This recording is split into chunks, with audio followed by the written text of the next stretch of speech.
guys, today I'm going to show you how I made this Loaf cat, which is supposed to be a pet portrait of my kitty Buffy. She's an orange and gray Torby, which is like a tortoiseshell tabby. This is the second Loaf cat I've made and the fourth thing I've ever crocheted, so I'm still learning a lot and I'm still very much a beginner. If you want to see how I made my first Loaf cat, I have some tips on some things I learned making that, so you can see that linked over there. But in this video, I'm just going to walk you through how I did the color changes and some other things I learned while making my second Loaf cat. So these are the colors I'm using for my Buffy portrait.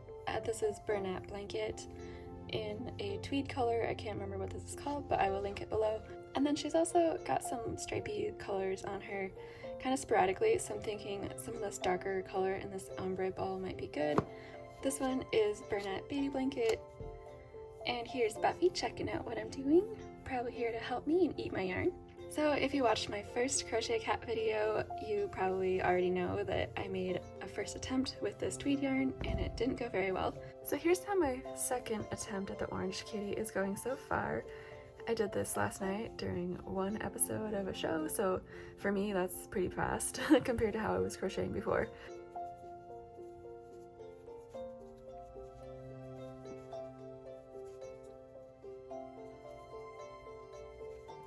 Here's how the ears look after that second attempt, and I just crocheted the row behind the ears, which really makes them pop. The designer does have a private video that you get after you download the pattern that she walks through how to do the ears more, so I'd recommend just watching that. She does go through it a little bit fast, I think, for the double crochet part, because I really need a video that teaches me how to double crochet, and it doesn't really cover that. So it was helpful, but I ended up having to watch a video by the Woobles, and that one was just how to double crochet. There's lots of videos, but those ones are just like the easiest for me to follow personally, so you can look up those too. And so I'm going to keep going on this, and I'm going to try to remember to add stripes because I think that'll look more like the real Buffy. Alright, so I'm at the point here where I'm supposed to add the first foot, and the same thing happened to me the first time where my stitch marker is in the exact middle, at least visually, and there's supposed to be more stitches on this side than there are on this side, but actually it almost looks like it's a little bit to this side where there's supposed to be more stitches. So I'm gonna have to adjust where I put the feet, and she does have instructions in the pattern that tell you to do this because just how things work out with crochet, I guess sometimes things don't line up where they're supposed to in the stitch count according to the pattern, and so I think I'm gonna have to take out 2 stitches and put my first foot here instead. Here's the actual Buffy to help me out with my project. So helpful. Okay, so with this yarn and the hook size and everything, I'm not gonna lie, I've got a really hard time making bobble stitches. Getting the stitches onto the hook is one thing, but getting the last loop through all 6 of these loops is incredibly hard for me. So what I do is not correct, but it's what works for me. I do my yarn over and then I just pick these up with my fingers and slide them over. At least the first 2, maybe the first 3. Because it's really hard to not drop all my stitches off, which has happened. And then when there's less on there, I'll just pull it through. And again, that's really not how you're supposed to do it. Maybe once I get better, I will master the bobble stitch, but right now, that's what's working for me. And here are her cute little feet. They turned out pretty good. I think they're getting better each time. This is the point where I think I'm gonna start my first stripe. So most of the videos I watched are having you put the hook in like you normally would, and then instead of using your working yarn, you're going to just jump straight into your contrast color. Pretend that that is my working yarn and pull it through like that.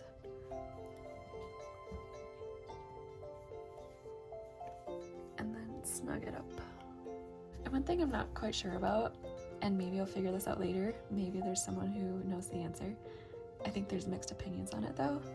And that is, I'm not sure if you're supposed to carry your second color just like loose behind the work, or if you're supposed to actually like crochet underneath of it, like keeping it underneath your like other working yarn, your contrast color. I've seen videos that tell you to do it both ways, but I'm gonna try it both ways maybe and see how it works.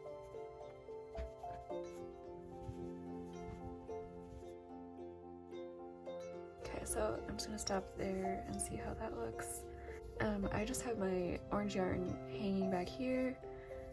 I guess maybe I'm gonna rip it back and try carrying it with my yarn too and just see if I like that better. And so this is my main color, and I'm just gonna kind of keep it parallel with my work and pretend it's not there and just crochet as normal, which feels really weird because there's extra string in there. And I'm just gonna do a few stitches and see if it makes things bulkier.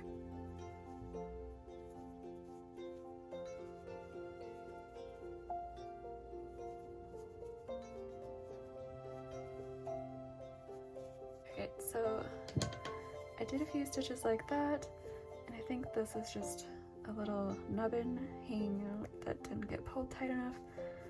So I just snugged that up, and yeah, I think I'm going to prefer that method because I do not want a bunch of strings on the back of my work just hanging out, and I don't really like the idea of cutting and tying like 50 strings because I plan on doing stripes all the way back.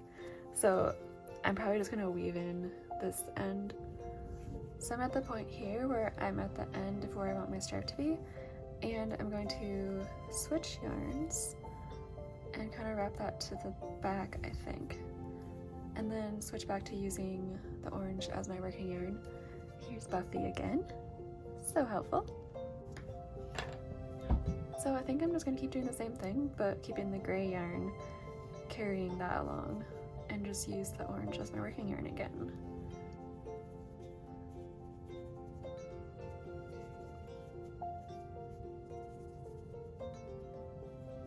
If it is affecting the weight of the yarn here, I can't really tell because I think this gray yarn is just a tiny bit thinner than the orange. So I guess for me that's working out well, but I don't think it's affecting how big these stitches are at all. I guess one thing I didn't think about is obviously my next row I want to be orange here, so I'm gonna have to drop my gray yarn at a certain point and just keep working with the orange, and then it'll just be there ready for me when I finish my orange round, and then I'll just pick it up and do what I was doing before.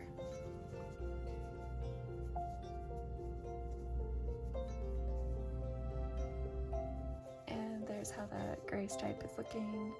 As you can see, Buffy is very involved in the process of me making her portrait, playing with my crochet hook as we speak.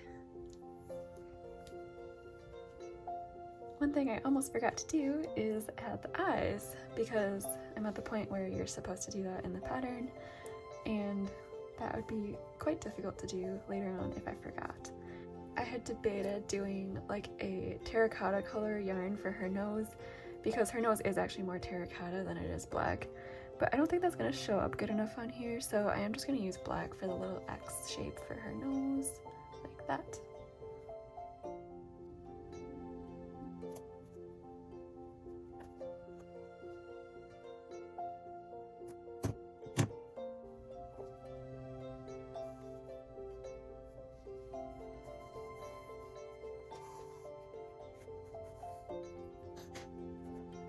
I decided to just go with the black for everything.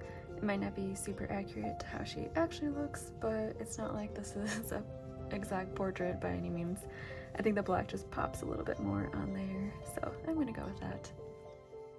Here's the finished version of my Buffy cat, and she turned out super cute, and I'm really happy with her. So here's what I did for the rest of her. These are the stripes continuing the way I showed you earlier, and then her back is a little bit more gray, so I just decided to go with solid gray there, and then her tail is kind of like dark gray and light gray striped, so I went with that. Carrying the yarn around with it while I was doing my color changes worked pretty well for the most part.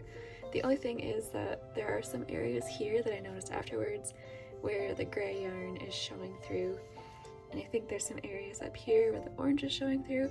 On this I really don't mind because she's kind of dappled all over, but if I was doing like a black and white cat, I don't know if I would do the color carrying method because I don't think I would want those colors showing through like that because it'd be so much more noticeable on black yarn. Like my first cat, I made the body longer by adding 2 extra rows of single crochet before I did the back feet, and I think the proportion turned out good. And then like the first cat as well, I did fewer stitches for the tail because it would have been too wide the way the pattern is written, for me anyway. And then one thing that I noticed only after editing my video is that when I started doing the stripes, I was kind of getting distracted, and I started doing yarn overs instead of yarn unders. I was doing the rest of the cat with yarn unders, and for some reason when I switched to the stripes, I started doing yarn overs. So when I was finished making her, I was like, wow, the chin came out really big, and I'm not sure why, just bigger through here. And then I realized, yeah, it's because I was probably doing the yarn overs instead of yarn unders, and apparently doing yarn overs instead of yarn unders makes your work a little bit larger as well. At least that's what I've read online, so pretty sure that's what happened, but that's okay. It's a learning experience. For my next cat, I'm probably going to attempt Clementine, who is stripy and has spots, so it's going to be an even bigger challenge for the colors. So you'll have to keep an eye out for that when it's posted. Thanks for watching. Bye!